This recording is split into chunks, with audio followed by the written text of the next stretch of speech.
వనపర్తి జిల్లా కొత్తకోట మండలం కేంద్రంలో మీరాసిపల్లి గ్రామంలో 6 సంవత్సరాలుగా నిరుపయోగంగా పడి ఉన్న డబుల్ బెడ్రూమ్లను పరిశీలించి కాంగ్రెస్ పార్టీ నాయకులు కాటం ప్రదీప్ గౌడ్ తదితరులు పాల్గొన్నారు. ఇల్లు కట్టిండ్రు, లబ్ధిదారులను ఎంపిక చేయకుండా ఇబ్బంది పెడుతున్నారు. దీనికి మీకు ఏమనిపిస్తుంది? మాకు ఇబ్బంది అనిపిస్తుంది సార్. మంచిగా ఉండాలి అందరూ. పేదల గురించి చేసిండ్రు కదా, పేదలకే అందాలి అవి. ఇప్పుడు అట్లా ఇయ్యనందుకు మీరు ఏమనుకుంటున్నాం సార్? ఇంక ఇయ్యాలని కోరుకుంటాం కానీ ఇంకా మేమేమనుకున్నాం సార్. ₹1,00,000 ఇస్తే ఇస్తారంట. మళ్ళీ ఇస్తావా? ₹1,00,000 మా దగ్గర లేకనే మేము ఇల్లు కట్టుకోవాలి. డబ్బులు లేకనే మేము ఇల్లు కట్టుకోలేకనే. ₹1,00,000 ఎవరికి ఇవ్వాలి? ఇస్తున్నారు, తీసుకున్నారు, తీసుకొని జేబులో పెట్టుకున్నారు కూడా. వాళ్ళకు ఇన్ఛార్జ్ నుంచి వెళ్ళి డైరెక్ట్ పోతున్నాయి. ఒక ఇంటికి ఎన్ని పైసలు వసూలు చేసారు? లక్ష అంట, ₹1,20,000 అంట. ఇట్లా తీసుకున్నారు అంట. బాగా ఏం చేయాలి? ఒక ఇంటికి ₹1,00,000 తీసుకున్నారు. ఖరీదు చేసిందంట. ఈ మొత్తం ఇండ్ల భూమే 6 వరకు చేసిందంట. ఆ పైసలు నాకు రావాలి కదా అని. ఇది గవర్నమెంట్ ఇండ్లు ₹1 ఖర్చు పెట్టకుండా మన కేసీఆర్ గారు అల్లుడు వస్తే ఇతల పక్క రూమ్ అనుకోవాలి, పెళ్ళం వస్తే అవతల పక్క అనుకోవాలి, మామ వస్తే మీరు కూర్చోవాలని చెప్పింది. మరి పైసలు ఎందుకు ఇవ్వాలి? మనం పైసలు ఎందుకు ఇవ్వాలంటే గవర్నమెంట్ భూమి నాకు ఎవడు ఇస్తాడు. ఎవడు ఇవ్వకపోతే గవర్నమెంట్ ఇస్తుంది కదా. ముఖ్యమంత్రి చెప్తున్నాడు కదా ఊకే ఇవ్వాలి ఇండ్లని. మా ఊకే ఇవ్వాలని అంటే అల్లు వరకు ఉంటుంది ఇక్కడ. అదే ఖర్చులు పెట్టే పైసలు అదే చేయని తీస్తే కూడా ఇండ్లు మస్తు పడతాయి. అక్కడ రోడ్ అంచుకుంటే అవే బందర్ భూములు, అక్కడ మస్తు బందర్ భూములు ఉన్నాయి. అవే తీసి కట్టించినా అయిపోతుంది. అవి తీయకుండా ఇక్కడ తీయకుండా లాస్ట్ ఇది ఒకటే మేము అనుకునేది ఏంటంటే, ఇప్పుడు ఎవరైతే బీదోళ్ళు ఉన్నాడో ఏ పడైనా రాకోకు, ఎవరైతే బీదోడు ఉన్నాడో వానికి ఇండ్లు చూసి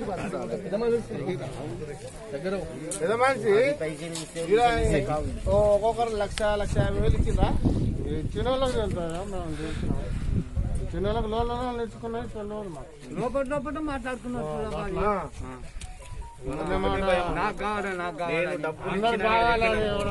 సాయంత్రం వరకు కొడకానికి డబ్బులు లేదు.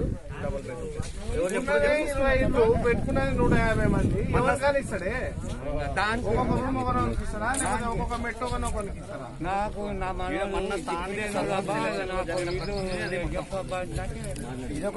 ఎవరైతే ఇల్లు లేదు వాడు వచ్చి ఇంట్లో ఉంటాడు. ఎవరెళ్ళ దింగారు వెళ్ళ దింగని. ఇప్పుడు వారం 10 రోజులు చూద్దాం మనము. చూసి కాకపోతే మనమే రచ్చకట్ట కాడ ఒక మీటింగ్ పెట్టి ఇండ్లు లేని వాళ్ళు ఎంతమంది, ఎవరైతే ఇల్లు లేకుంటే వాళ్ళే ఇంట్లో ఉండాలి. వాళ్ళే ఇంట్లో ఉంటే అయిపోతుంది.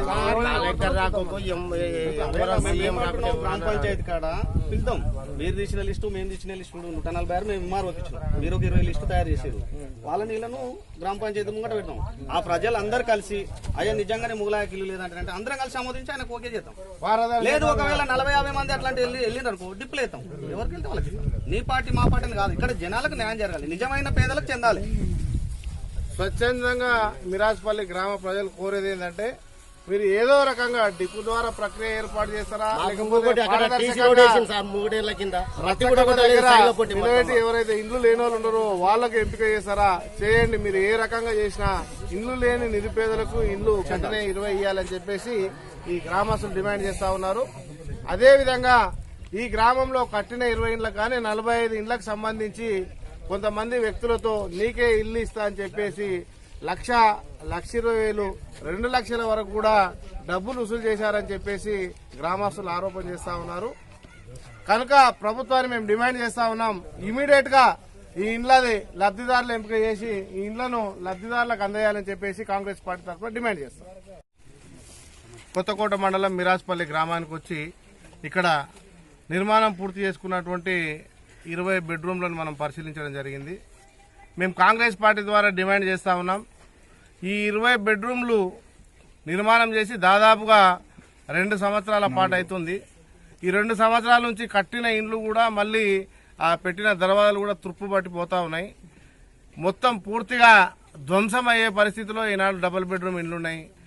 ఇంత పని మీద ఎంతో అట్టహాసంగా ప్రతిష్టాత్మకంగా తీసుకున్నటువంటి ముఖ్యమంత్రి గారు కానీ, ఇక్కడ ఉన్నటువంటి స్థానిక శాసనసభ్యులు ఎమ్మెల్యే గారు కానీ మరి 2016లో మన కేటీఆర్ గారిని తీసుకొచ్చి ఇక్కడ ప్రారంభోత్సవం చేయడం జరిగింది, ఇండ్ల శంకుస్థాపన చేయడం జరిగింది. మరి అదేవిధంగా ఇండ్ల నిర్మాణం కూడా పూర్తి అయిపోయి దాదాపు 2 సంవత్సరాలు అవుతుందని చెప్పేసి ఇక్కడ గ్రామస్తులు చెప్తా ఉన్నారు మనకు. మేము ఇప్పుడు ఒక్కొక్క ఇంటికి పోయి లోపల చూస్తే పూర్తి స్థాయిలో ఈ ఇళ్లలో సంఘ విద్రోహక కార్యక్రమాలు జరుగుతూ ఉన్నాయి. ప్రతి ఇంట్లో కూడా తాగి పడేసిన మద్యం గ్లాసులు, ఖాళీ సీసాలు పడి ఉన్నాయి. కొన్ని ఇళ్లలో మేకలను కట్టుకున్నారు, కొన్ని ఇళ్లలో పశువులను తోలుకొని ఉన్నారు. ఈ డబుల్ బెడ్రూమ్లు కట్టించిన ఉద్దేశం మేకలు కట్టనికే, మందు తాగనికే, లేకపోతే పశువులు కట్టనికేనా అని చెప్పేసి ఈ మీడియా ద్వారా నేను ప్రభుత్వాన్ని ప్రశ్నిస్తా ఉన్నాను. ఇది సరైన పద్ధతి కాదు.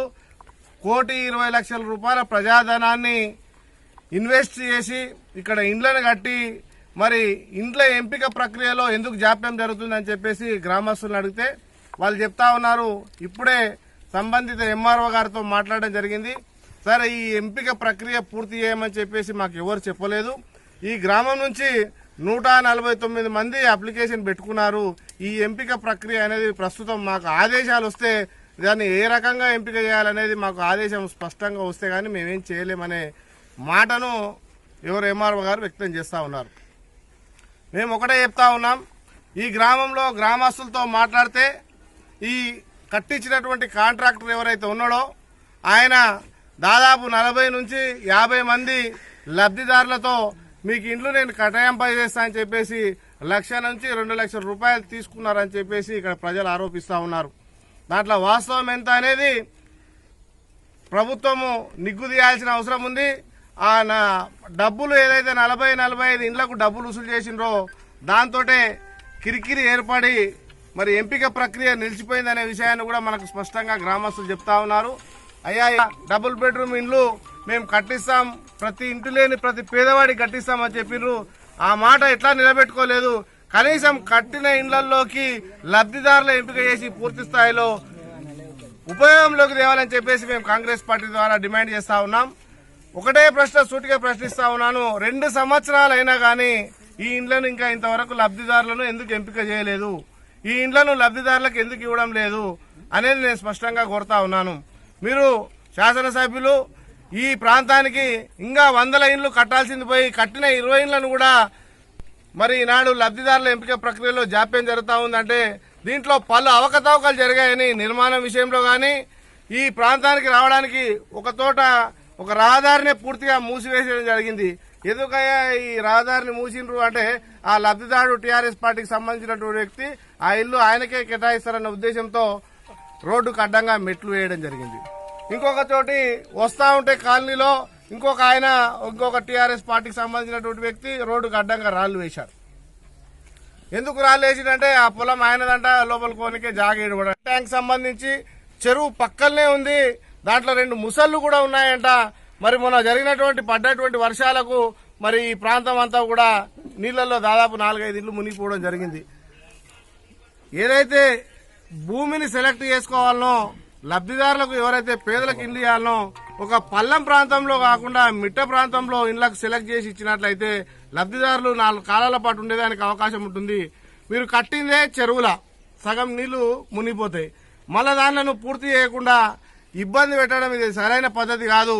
మీరు కనుక ఈ రాబోయే కొన్ని రోజుల్లో ఈ లబ్ధిదారుల ఎంపిక పూర్తి చేసి ఈ ఇళ్లను ఉపయోగంలోకి తీసుకోకపోతే ప్రజల పక్షాన, అఖిల పక్షాన మేమే ఇండ్లను లబ్ధిదారులను పారదర్శకంగా గ్రామం రచ్చకట్ట దగ్గర ఎంపిక చేసి గ్రామస్తులకు హ్యాండ్ ఓవర్ చేసే పరిస్థితి దయచేసి తెచ్చుకోవద్దని చెప్పేసి నేను కాంగ్రెస్ పార్టీ ద్వారా డిమాండ్ చేస్తా ఉన్నాను. మీరు ఇండ్లు కట్టించింది సంఘ విద్రోహ కార్యక్రమాలకా లేకపోతే నిజమైన నిరుపేదలకు ఇవ్వడానికా అనేది ఆలోచించుకోవాల్సిన విజ్ఞత మీపైనే వదిలిపెడతా ఉన్నానని, ఈ రాబోయే వారం 10 రోజుల్లో ఖచ్చితంగా లబ్ధిదారులు ఎంపిక చేసి ఈ ఇండ్లను పూర్తి స్థాయిలో ఉపయోగంలోకి తేవాలని చెప్పేసి కాంగ్రెస్ పార్టీ తరఫున నేను డిమాండ్ చేస్తా ఉన్నాను. 2015 సంవత్సరంలో ప్రారంభించినటువంటి డబుల్ బెడ్రూమ్ ఇండ్లు 20 ఇండ్లు మాత్రము పూర్తిగా అయినవి. అవి ఇవ్వడానికి వాళ్ళు బాగా ఇబ్బంది చేస్తారు. లబ్ధిదారుల ఎంపిక చేయడంలో మన ప్రస్తుతం ఉన్న ప్రభుత్వం వాళ్లకు సంబంధించిన వ్యక్తులకే ఇవ్వాలని చెప్పి లిస్టు తయారు చేసిర్రు.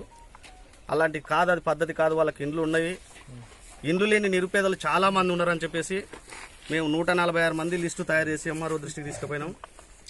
ఇక్కడ ఉన్న స్థానిక నాయకులు ఏం చెప్తున్నారంటే లేదు కాంగ్రెస్ పార్టీ వాళ్ళు కానీ ఊర్లో ఉన్న పెద్ద మనుషులు ఈ ఇండ్లను ఇవ్వకుండా అడ్డుకుంటున్నారు అంటున్నారు. దయచేసి అది తప్పు. మేము గ్రామ పంచాయతీ ముందర సవాల్ చేస్తున్నాం. నిజమైన నిరుపేదలకు ఇవ్వడానికి వాళ్ళ ముందుకు వస్తే మాకు సంతోషం. కానీ ఇండ్లు లేని వాళ్ళకు పక్కన పెట్టి ఇండ్లు వాళ్ళతో డబ్బులు తీసుకొని మేము వాళ్ళకి ఇస్తామంటే మాత్రం ఇక్కడ న్యాయం కాదని చెప్పేసి మేము డిమాండ్ చేస్తున్నాం.